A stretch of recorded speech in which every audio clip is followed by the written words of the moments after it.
الحمد لله نحمده ونستعينه ونستغفره ونؤمن به ونتوكل عليه ونعوذ بالله من شرور أنفسنا ومن سيئات أعمالنا من يهده الله فلا مضل له ومن يضلله فلا هادي له ونشهد أن لا إله إلا الله وحده لا شريك له ونشهد أن سيدنا ومولانا محمدا عبده ورسوله صلى الله تبارك وتعالى عليه وعلى آله وصحبه وسلم تسليما كثيرا أما بعد فأعوذ بالله من الشيطان الرجيم بسم الله الرحمن الرحيم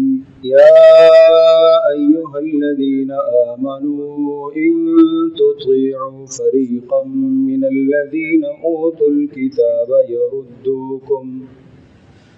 يردوكم بعد إيمانكم كافرين وكيف تكفرون وأنتم تتلى عليكم آيات الله وفيكم رسوله ومن يعتصم بالله فقد هدي إلى صراط مستقيم صدق الله مولانا العظيم رب اشرح لي صدري ويسر لي أمري واحلل عقدة من لساني يفقهوا قولي اللهم صل على محمد وعلى آل محمد كما صليت على إبراهيم وعلى آل إبراهيم إنك حميد مجيد اللهم بارك على محمد وعلى آل محمد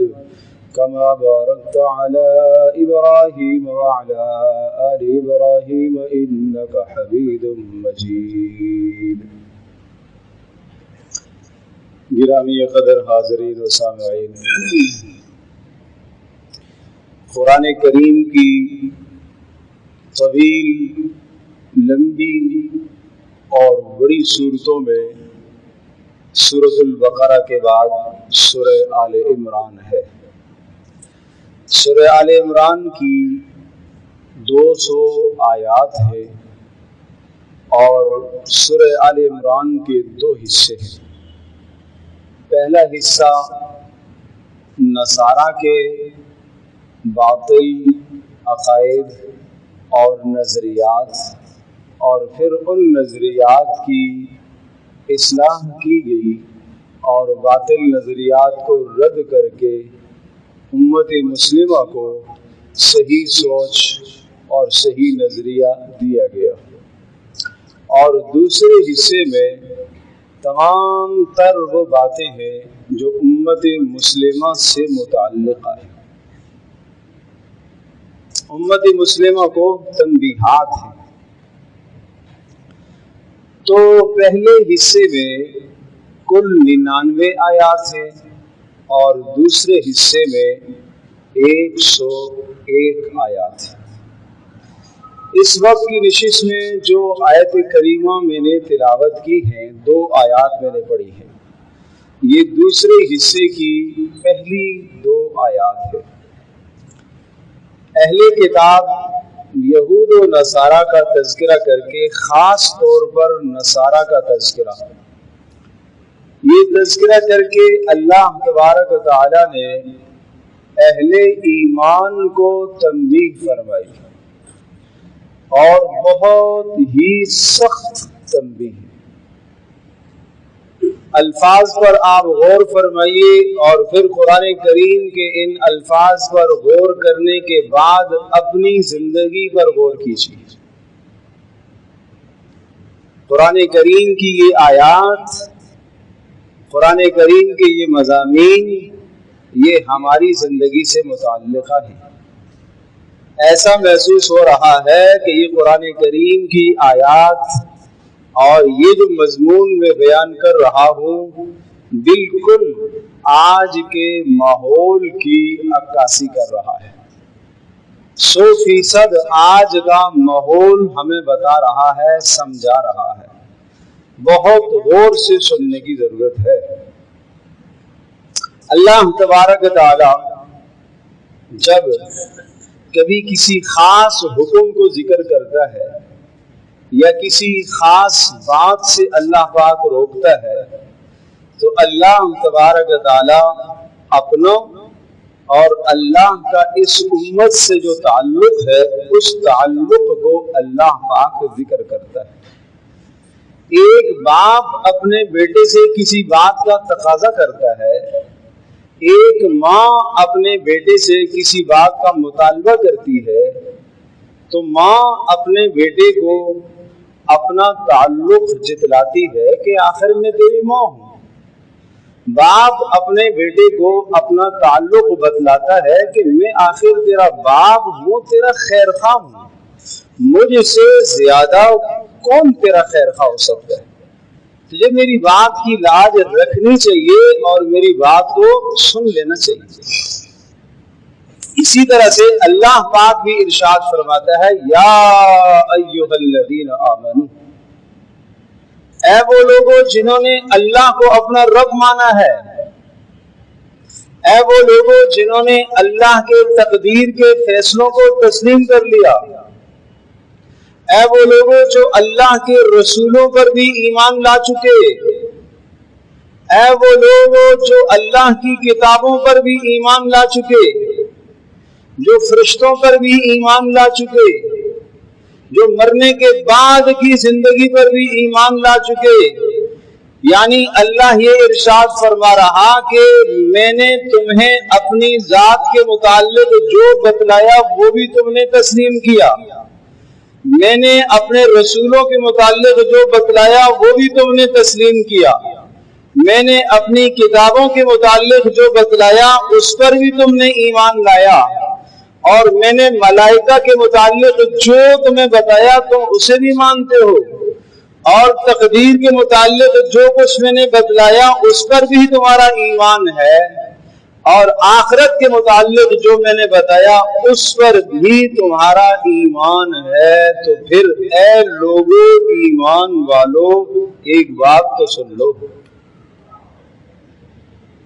یہ تعلق جتلا کر پھر فرمایا ایک بات تو سن لو، اے اللہ، اے پیارا رب، اے مہربان اللہ، اے بچپن سے لے کر اس وقت تک اور اس وقت سے لے کر مرتے دم تک پالنے والے رب، اے مہربان مالک، اے مہربان اللہ، تو نے کھانے کو دیا، پینے کو دیا، پہننے کو دیا، رہائش کے لیے تو نے انتظام فرمایا، زندگی کا ایک ایک لمحہ ہمارا نعمتوں میں گزرا، یہ سب کچھ تیرا دیا ہوا ہے۔ میں تو ایمان والا ہوں، میں تو تجھے مانتا ہوں۔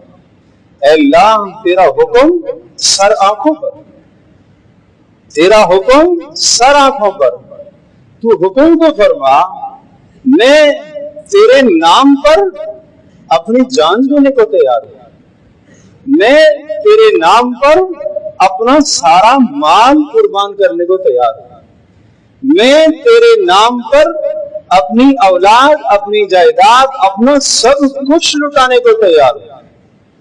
یہ ہے بندے کا اقرار۔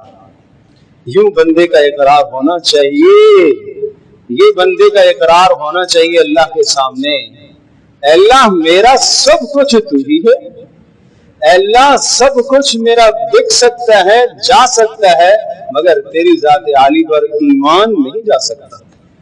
ایمان میرے پاس سب سے قیمتی اثاثہ ہے، اسی ایمان کی بنیاد پر اے اللہ تو مجھے حکم تو فرما۔ اب حکم سنیے، ان تطیعوا فریقا من الذین اوتوا الکتاب یردوکم بعد ایمانکم کافرین۔ اے پیارو، اے ایمان والو، اگر تم اہل کتاب، یہود، نصارہ یا دنیا کے دیگر کفار، چاہے وہ مشرک ہوں چاہے وہ ملحد ہوں، اللہ کی ذات عالی کا انکار کرنے والے ہوں، چاہے کمیونسٹ ہوں، چاہے وہ دہریے ہوں، چاہے وہ یہودی ہوں، چاہے وہ نصرانی ہوں، اسلام کے سوا دنیا کا کوئی بھی مذہب رکھنے والا انسان اگر تمہیں کوئی بات کہتا ہے تو تم اس کی بات نہ ماننا۔ اگر تم نے اس کی بات مان لی تو نتیجہ یہ نکلے گا کہ جس طرح سے وہ کافر ہے اسی طرح سے تم بھی کفر کی طرف چلے جاؤ گے۔ اب میں ذرا اس کی وضاحت عرض کرتا ہوں۔ تمہیں عقیدہ اللہ نے دیا ہے، تمہیں بتایا گیا کہ اللہ کے بارے میں تمہیں کیا تصور قائم کرنا ہے۔ اللہ تبارک تعالیٰ اکیلا وحدہ لا شریک ہے، اللہ ذات کے اعتبار سے بھی اکیلا ہے، صفات کے اعتبار سے بھی اکیلا ہے۔ اللہ پاک نے انسانوں کی رہبری اور ہدایت کے لیے نبیوں کو بھیجا ہے، اور اللہ تبارک تعالیٰ نے انسانوں کی رہنمائی اور ہدایت کے لیے کتابوں کو اتارا ہے، اور اللہ تبارک تعالیٰ کی اس کائنات کا نظام اللہ نے اپنے قبضے قدرت میں رکھا ہے، اور جو کوئی اس کائنات میں فیصلہ ہونے والا ہے یا ہو رہا یا ہوگا یا ہو چکا وہ سب اللہ کے حکم سے ہے، اللہ کی تقدیر ہے، اور تمہیں مرنے کے بعد اٹھایا جائے گا اور اس پر حساب و کتاب تم سے ہوگا۔ ان تمام کی تمام باتوں میں اگر تم نے کسی غیر مسلم کی بات کو مان لیا تو تمہارے اندر سے ایمان نکل جائے گا۔ اگر کوئی غیر مسلم تمہیں اللہ کی توحید کے بارے میں وسوسہ ڈالنا چاہے، غیر مسلم نہیں مسلمان ہی کوئی کہے اللہ کیسے ہے، نظر جو نہیں آ رہا، آسمان کس نے بنایا؟ اللہ نے۔ زمینیں کس نے بنائی؟ اللہ نے۔ پہاڑ کس نے بنائے؟ اللہ نے۔ اللہ کو کس نے بنایا؟ یہ بات میں حدیث کی کہہ رہا ہوں، پیارے رسول صلی اللہ علیہ وسلم نے فرمایا شیطان تمہیں یوں وسوسے ڈالے گا، اور جب یہ وسوسہ تمہارے ذہن میں شیطان لے کر آئے تو اللہ کو کس نے بنایا تو تم کہو قل هو اللہ احد اللہ الصمد لم یلد ولم یولد ولم یکن له کفوا احد۔ اللہ بے نیاز ذات ہے، اللہ ماں باپ کے رشتے ناطے سے پاک اور مبرہ ہے، اللہ اولاد کے رشتے سے پاک اور مبرہ اور منزہ اور پاکیزہ ہے۔ یا اللہ کیسے سمجھیں؟ کوئی مثال تو ہو جس کو دیکھ کر ہم تجھے سمجھیں۔ وَلَمْ يَكُنْ لَهُ كُفُوًا أَحَدٌ، اس کا کوئی ہمسر تو ہے ہی نہیں، اس کا کوئی ہم پلہ تو ہے ہی نہیں، اس کی کوئی مثال تو ہے ہی نہیں، اس کی کوئی نظیر تو ہے ہی نہیں ہے، اس کی کوئی مثل تو ہے ہی نہیں ہے۔ ہاں اس کو سمجھنا ہے وَفِي كُلِّ شَيْءٍ لَهُ آیَةٌ تَدُلُّ عَلَىٰ أَنَّهُ وَاحِدٌ۔ کائنات کے ذرے ذرے میں، پتے پتے میں غور کرو، تمہیں خدا کی خدائی سمجھ میں آئے گی، تمہیں اللہ کی الوہیت سمجھ میں آئے گی، رب کی ربوبیت تمہیں سمجھ میں آئے گی۔ ایک زمین سے نکلنے والا ایک ننھا سا پودا، کس ذات نے اس گٹھلی کو پھاڑا، کس ذات نے اس بیج کو پھاڑا؟ ان اللہ فالق الحب والنوا، اللہ ہی ہے جو دانے کو پھاڑتا ہے اور گٹھلی کو وہی پھاڑتا ہے۔ یخرج الحی من المیت ویخرج المیت من الحی، وہی بے جان سے جاندار کو نکالتا ہے، جاندار سے وہ بے جان کو نکالتا ہے۔ وکذالک تخرجون، اسی طرح سے مرنے کے بعد تمہیں زمین سے نکال لے گا۔ ہر شے میں اللہ تبارک تعالیٰ کی وحدانیت، اللہ کی توحید، اللہ کی قدرت، اللہ کی صنعت، اللہ کی کاریگری ہر شے کے اندر نظر آتی ہے، مگر دیکھنے کے لیے آنکھ چاہیے، ایمان والی آنکھ چاہیے۔ کافر کی آنکھوں پر پردہ ہے، کوئی جس شخص کی آنکھوں پر پردہ ہے مت تمہیں ورگلائے ایمان سے، مت تمہیں ایمان سے بہکائے، مت تم اس کے بہکاوے میں آؤ، مت کوئی انسان شیطانی شکل میں تمہارے سامنے آ کر تمہیں وسوسہ ڈالے اور اس وسوسے کا شکار ہو کر تم اپنا ایمان کھو بیٹھو۔ میں نے مثال عرض کر دی ہے، رسول اللہ صلی اللہ علیہ وسلم نے بتلایا کہ یہاں تک شیطان وسوسہ ڈالے گا، یہ کس نے بنایا؟ اللہ نے۔ یہ کس نے پیدا کیا؟ اللہ نے۔ یہ کس نے پیدا کیا؟ اللہ نے۔ یہاں تک لے کر آئے گا اللہ کو کس نے پیدا کیا، کون سا وسوسہ یا کون سا خیال یا کس قسم کا خیال جو اس انسان کو آ سکتا ہے، وہ رسول اللہ صلی اللہ علیہ وسلم نے نہ بتلایا ہو۔ قربان جاؤ محمد رسول اللہ صلی اللہ تعالی علیہ وسلم کی لائی ہوئی مبارک شریعت پر، جس میں ہر حل موجود ہے۔ کسی بھی وقت کوئی آدمی یہ نہیں کہہ سکتا کہ اس مسئلے کا حل رسول اللہ کی سیرت میں مجھے نہیں ملتا، اس مسئلے کا حل پیارے رسول صلی اللہ علیہ وسلم کی زندگی میں مجھے نہیں ملتا۔ کوئی شخص یہ نہیں کہہ سکتا۔ خبردار، ان تطیعوا فریقا من الذین اوتوا الکتاب، کفار کی بات نہ ماننا، عقائد میں مت ماننا، عبادات میں مت ماننا، مت عبادتوں میں تمہارے وسوسہ ڈالنے کے لیے آ جائیں۔ ہاں بھائی تم نماز پڑھ رہے ہو، کتنے عرصے سے؟ 20 سال سے، 30 سال سے، 40 سال سے۔ ارے تم نماز پڑھ رہے ہو، تم بیمار کیوں ہوتے ہو؟ تم نماز پڑھ رہے ہو، اس کے باوجود بھی تم رزق میں پریشان کیوں ہو؟ تم نماز پڑھ رہے ہو، اس کے باوجود بھی حالات اور مصائب کے شکار تم کیوں ہو؟ اس وسوسے کا جواب بھی دے دیا گیا۔ پیارے رسول صلی اللہ تعالی علیہ وسلم سے پوچھا گیا، اللہ کے رسول سب سے زیادہ مصیبتیں کس پر آیا کرتی ہیں؟ آپ نے فرمایا نبیوں پر آیا کرتی ہیں۔ سب سے زیادہ مصیبتیں کس پر آیا کرتی ہیں؟ نبیوں پر۔ پیارے رسول صلی اللہ علیہ وسلم چاہتے تو مکہ پورا کا پورا مکہ کی پہاڑیاں سونا بن جاتی۔ اے نبی آپ چاہتے ہو تو مکہ کے پہاڑوں کو ہم سونا بنا دیں گے، آپ کے پیچھے پیچھے چلیں گے۔ آپ نے فرمایا نہیں، اے میرے رب مجھے یہ نہیں چاہیے، مجھے ایک دن روزی چاہیے تاکہ کھا کے تیرا شکر ادا کروں، اور ایک دن نہ ملے تو اے اللہ میں صبر کروں، چونکہ صبر سے بھی تیرے ہاں مقام بلند ہوتا ہے، شکر سے بھی تیرے ہاں مقام بلند ہوتا ہے۔ میں تیرا مقرب بننا چاہتا ہوں صبر کے راستے سے بھی، اور تیرا مقرب بننا چاہتا ہوں شکر کے راستے سے بھی۔ کاش کہ یہ مسلمان سمجھے نا، مصیبتوں کے وقت، پریشانیوں کے وقت یہ کیوں اپنا ایمان چھوڑ دیتا ہے، یہ کیوں دوسروں کے وسوسے میں آ جاتا ہے، یہ کیوں دوسروں کی پھیلائی ہوئی باتوں میں آ جاتا ہے۔ اللہ اکبر! امتحان کس شے کا نام ہے؟ آزمائش کس چیز کا نام ہے؟ امتحان کس چیز کا نام ہے؟ پیارے محمد حضرت محمد مصطفیٰ صلی اللہ تعالی علیہ وسلم آپ بھی بیمار ہوئے،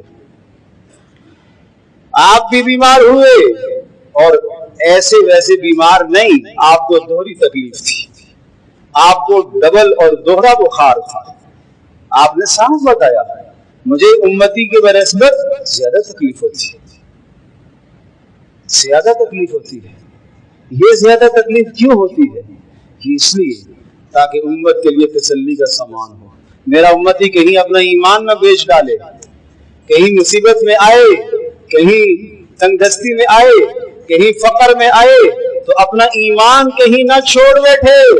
وَمَكَرُوا مَكْرَهُمْ وَإِنْ كَانَ مَكْرُهُمْ لِتَزُولَ مِنْهُ الْجِبَالُ۔ ایسی سخت تدبیریں کافروں نے کی ہیں مسلمانوں کے خلاف کہ اگر ان تدبیروں کو، ان کافروں کے منصوبوں کو جو مسلمانوں اور اسلام کے خلاف کافروں نے کیے، اگر ان منصوبوں کو پہاڑوں پر ڈالا جاتا تو پہاڑ بھی اپنی جگہ سے سرک جاتے، مگر صحابہ کے پاؤں میں ذرہ برابر لرزش نہیں آئی، وہ ایمان کا جمے رہے، ثابت قدم رہے۔ تکلیفیں آ گئی مکی دور میں، سخت حالات آ گئے، فقر و فاقے۔ جو محمد رسول اللہ صلی اللہ علیہ وسلم کا کلمہ پڑھ رہا ہے، گھر میں تنگ دستیاں ہیں، گزر بسر کس پر ہے؟ کھجور اور پانی پر۔ ادھر سے کافروں کی طرف سے تانے آ رہے، وسوسے آ رہے، محمد کا دامن پکڑا تو کیا ملا؟ کاروبار بھی گیا تمہارا، برادری بھی گئی، کنبہ بھی گیا، قبیلہ بھی گیا، رشتے ناطے بھی کھو بیٹھے۔ یہ ناکامی نہیں ہے تو اور کیا ہے؟